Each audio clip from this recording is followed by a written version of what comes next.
Hello and very chill morning to everyone. I welcome you again to our YouTube channel of MLP Group of Schools. Today we are going to start the second part of the chapter 11, that is the force and pressure. The topic is for today is the effect of force. Okay, fine. Effect of force. In yesterday's video we have read about the force, what is the force and how we can apply it on the objects. Now what will be the effects of the force? Applying a force can affect an object in the following ways. Force causes movement in an object. Force changes the speed of a moving object. Force slows down or completely stops a moving body. Force changes direction of the motion of an object. Force changes shape and size of an object. These all are the 5 effects of the force that I will explain to you one by one. Let's see. Okay, fine. Yesterday I have told you with an example that the tug of war is a example of force that, where we applied. The both teams are applying force on one another by pulling the ropes from one side. Okay, the force causes movement in an object. Force की वजह से movement कैसे होता है? देखिए, जब कोई भी ऑब्जेक्ट स्टेट ऑफ रेस्ट में हो, मीन्स स्टेबल हो, रेस्ट पोजीशन में हो, it can be brought in motion on applying force. उसको मोशन में हम किस तरीके से ला सकते हैं? उसके ऊपर फोर्स एक्सर्ट करके और फिर वो मोशन में मूव करेगा. The object will move in the direction of force applied on it. जिस डायरेक्शन में फोर्स अप्लाइड किया जाएगा उसी डायरेक्शन में वो ऑब्जेक्ट मूव करेगा. The second is force changes the speed of a moving object. Now see, when a force acts on an object in the direction of motion, the speed of the object increases. जब हम किसी भी object पर force लगाते हैं in the direction of motion, जिस direction में वो मूव कर रहा है, तो स्पीड जो होती है ऑब्जेक्ट की वो इंक्रीज़ हो जाती है. जैसे कि वो ऑलरेडी मूव कर रहा है प्लस में फोर्स भी एक्सर्ट किया. Let's see with the example in the game of cricket when a batsman pushes a fast moving ball. Batsman क्या करता है? जो बॉल आ रही होती है उसको हिट करता है. जिस स्पीड में आ रही होती है उससे डबल प्रेशर के साथ, फोर्स के साथ वो बॉल को हिट करता है और वो सेम उसी डायरेक्शन में बॉल मूव कर जाती है. तो speed of the ball increase. उससे क्या होती है? स्पीड जो है बॉल की वो इंक्रीज हो जाती है. Next, it is an also example when a force acts on an object in the opposite direction of motion. जब opposite direction of motion में force applied होता है, the speed of the object decreases. Same उसी direction में applied हो रहा है तो स्पीड जो है वो इंक्रीज हो जाएगी, बट इन अपोजिट डायरेक्शन में speed of the object decreases. Example में fast moving ball in the opposite direction, the speed of the ball decreases because of the force being applied from his bat. Force जो applied किया गया है sometime decrease भी हो जाती है, sometime increase भी हो जाती है. The both are having the example of ball hitting by a bat. Next, in third, force slows down और completely stops a moving body. ये एग्जाम्पल है. You can see in the diagram that the goal keeper applied the force to stop the ball. ये ball जो speed में आई है, ठीक है, उस पर इस गोल कीपर ने क्या किया है? फोर्स को अप्लाई करके इस बॉल को स्टॉप किया है. When a force is applied on the wheels of a bicycle by using the brake. Wheels चल रहे होते हैं, मूव कर रहे होते हैं, बट जब हम उस पर ब्रेक लगाते हैं तो उस ब्रेक को उस पर हमने फोर्स लगाया एंड जो व्हील्स रोटेटिंग है वो क्या हो जाते हैं? स्टॉप हो जाते हैं, स्लोज डाउन हो जाते हैं, धीरे चलने लगते हैं बाइसिकल. सेम उसी तरीके से गोलकीपर का एग्जांपल था. ये उस बॉल पर फोर्स लगा करके उसको स्टॉप करता है एंड हिट कर देता है, तो वो बॉल दूसरी डायरेक्शन में भी मूव कर जाती है एंड समटाइम स्टॉप हो जाती है. Okay, the fourth one is force changes direction of motion of an object during a football game. Football game में क्या होता है? कह रहा है कि फोर्स जो है वो direction of motion of an object, एक ऑब्जेक्ट का डायरेक्शन जो है वो चेंज कर देता है. जब वो बॉडी या ऑब्जेक्ट जो है वो मोशन में है तो अगर हम फोर्स अप्लाइड कर रहे हैं देन उस फोर्स की वजह से वो ऑब्जेक्ट जो है उसका डायरेक्शन जो है वो चेंज हो जाता है. Let's see how. During a football game the players can change the direction of the moving ball by kicking it in a different direction. Football game के टाइम पे क्या होता है? जो प्लेयर्स होते हैं वो उस बॉल को, जो बॉल उनकी तरफ आ रही होती है, उसको लेग से हिट करके, किक करके दूसरे डायरेक्शन में मूव कर देते हैं।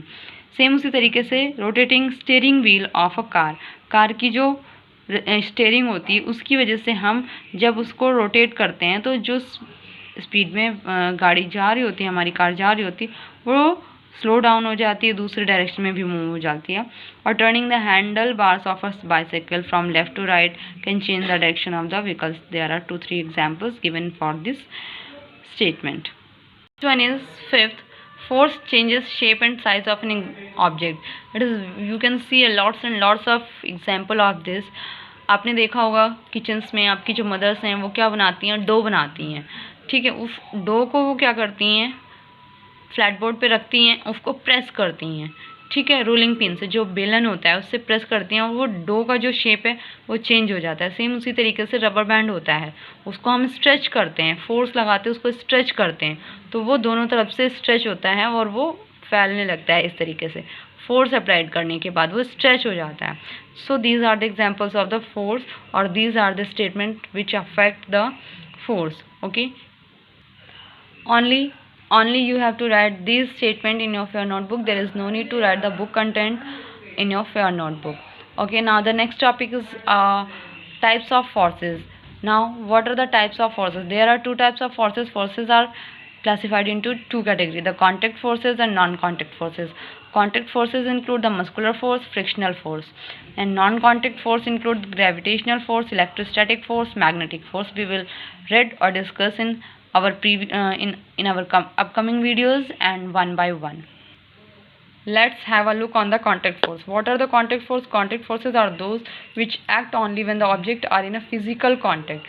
Contact means आप नेम से ही पता चल रहा है कि कांटेक्ट, जब दो ऑब्जेक्ट के बीच में या दो बॉडी के बीच में कोई कांटेक्ट होता है, then only this forces can be termed as the contact force. इस physical contact you can see के देख सकते हैं आप उसे, physical contact आपको दिखाई देगा। Okay, so these are the termed as contact force and brief about necessary changes. कुछ changes आपको देखने को भी मिलेंगे उसी contact force के अंदर। Next, these are the examples for types of the contact forces. First one is muscular force. The force exerted by the muscles of human or animal body is called muscular force. Muscular force में क्या होता है, human body और muscles के through या animals muscles के through जो force applied किया जाता है किसी भी ऑब्जेक्ट के ऊपर, that is known as the muscular force. Like example, if we talk in about the human beings, अगर ह्यूमन बींग्स की हम बात करें, walking, running, lifting and smiling, contacting with each other and so many more examples are there. So इन सब उसमें हम इन सब activities में हम देखते हैं कि जो ह्यूमन बींग्स है वो मसल्स का यूज़ कर रहे हैं, मीन्स उसमें मस्कुलर फोर्स अप्लाइड किया जा रहा है।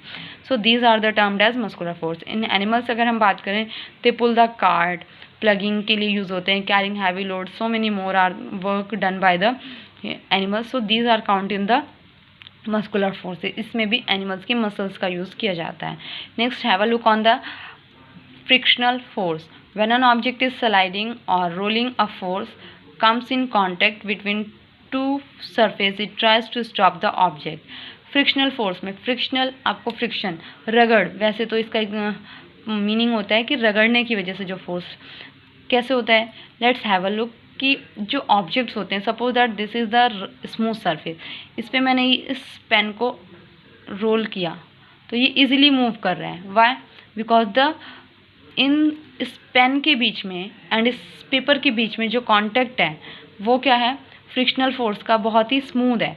एक तो ये सरफेस जो है, ये दोनों ही सरफेस, पेन का सरफेस भी स्मूथ है एंड पेपर का सरफेस भी स्मूथ है। So they both are having the smooth surface, इसीलिए इनके बीच में जो फ्रिक्शनल फोर्स होगा वो बहुत ही ज़्यादा होगा। ओके, अगर इसी को हम किसी रफ सरफेस पे, आप कह सकते हो सैंड वगैरह पे या सॉयल वगैरह पे, इसको इस तरीके से थ्रो करेंगे तो ये इतना इजी वे में मूव नहीं करेगा, जैसा कि आप इस वीडियो में देख रहे हैं, इतना इजी वे में मूव नहीं करेगा, बिकॉज द सॉयल और the land are having a rough surface.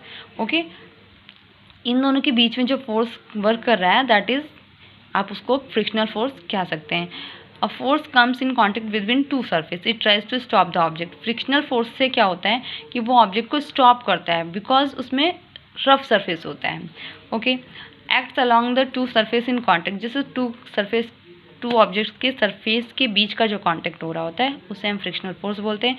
Due to the roughness, mostly किस वजह से होता है कि उस ऑब्जेक्ट के बीच में रफनेस होती है, तब ये फ्रिक्शनल फोर्स वर्क होता है। एक्चुअली में फ्रिक्शनल फोर्स तब वर्क करता है जब जो ऑब्जेक्ट है उसका जो सरफेस है उसके पास स्मूथ नहीं रफ सरफेस होगा, देन ओनली। अगर रफनेस है तो फ्रिक्शनल फोर्स वर्क होगा। फ्रिक्शनल फोर्स का एक्चुअल में मीनिंग आप मेरी कंटेंट को समझने की कोशिश कीजिए कि फ्रिक्शनल फोर्स क्या होता है। फ्रिक्शनल फोर्स जो है, जो रफ सरफेस होता है किसी भी ऑब्जेक्ट का, उसके ऊपर अगर किसी दूसरे भी ऑब्जेक्ट का मूव हो रहा हो, स्लाइड हो रहा हो या रोलिंग किया जा रहा हो, तो वो उसको स्टॉप करने की कोशिश करता है बिकॉज उसके पास रफ सरफेस होता है।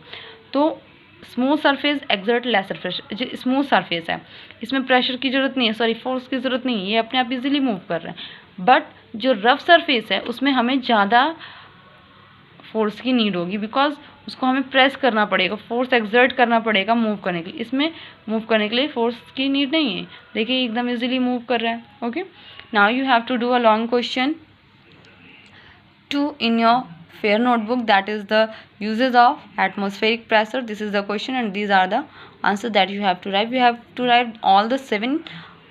I knew that the question is asking about the only 5. Through this video I end up my class. Have a good day to all my students.